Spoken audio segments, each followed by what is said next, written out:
Anak cacingan, yuk simak tips mengatasi anak cacingan.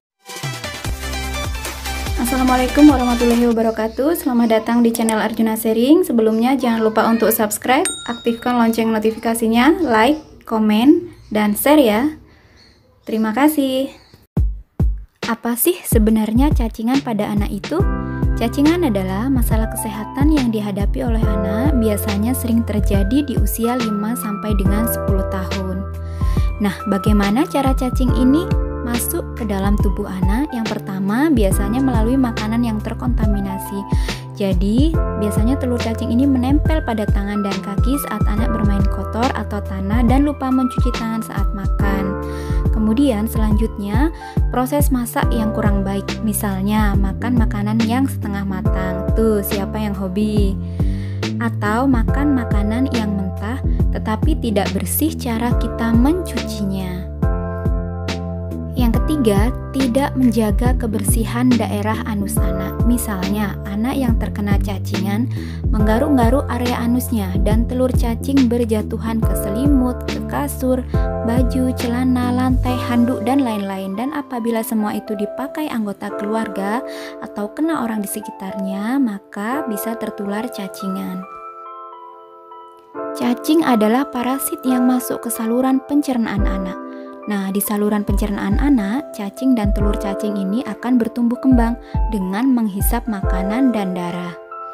Sehingga anak cacingan mempunyai gejala lesu, letih, cepat capek, gangguan konsentrasi yang menyebabkan kecerdasannya menjadi menurun, kemudian anemia atau kekurangan sel darah merah, badan kurus tetapi perutnya semakin membuncit, dan berat badan tidak naik-naik.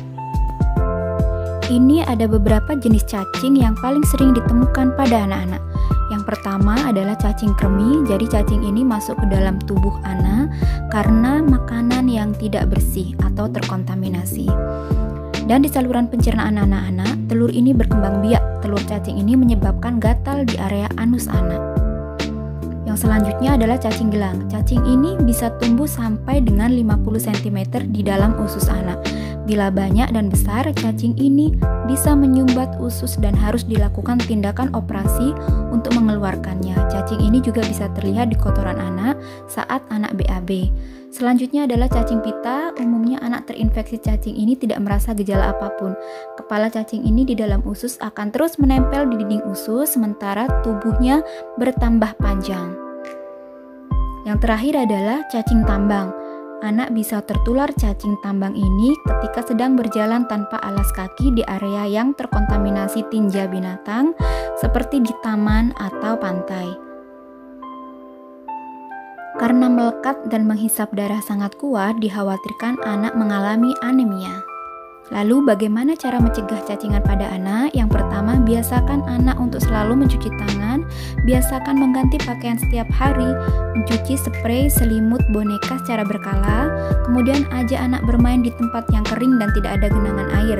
Pastikan sayur, daging dimasak dengan matang dan ajarkan anak membersihkan kuku dan genital. Selalu jaga kebersihan lingkungan rumah ya, bersihkan pula mainan si anak. Untuk mengobatinya, selain minum obat cacing setiap 6 bulan sekali, ada bahan dan cara yang bisa dilakukan di rumah untuk mengurangi gejala cacingan. Cara yang pertama menggunakan minyak kelapa. Jadi minyak kelapa bisa untuk mengurangi rasa gatal akibat cacingan. Caranya cukup oleskan minyak kelapa di area yang gatal di daerah anus. Kemudian yang kedua, bawang putih dan minyak esensial. Caranya dengan menumbuk halus bawang putih, kemudian campurkan dengan minyak esensial dan dioleskan pada area anus yang gatal. Bisa dioleskan setiap pagi dan malam hari sebelum tidur dan hapus setelah beberapa saat didiamkan. Ketiga, air rebusan bawang putih ditambah gula merah. Rebus bawang putih yang dicampur dengan gula merah, rebuslah sekitar 600 cc air, lalu hentikan proses perebusan ketika air mulai kering atau berkurang setengahnya. Kemudian bisa dikonsumsi oleh anak, itu bisa menyehatkan daerah ususnya yang sudah terinfeksi cacing karena merupakan probiotik dan antibakteri. Yang terakhir adalah mengkonsumsi serat. Salah satu cara untuk membasmi cacingan adalah dengan wortel yang kaya akan serat. Wortel bisa membantu mendorong metabolisme pada usus lebih cepat. Dengan mengkonsumsi rutin wortel, diharapkan cacing bisa ikut keluar. Semoga bermanfaat. Terima kasih. Wassalamualaikum.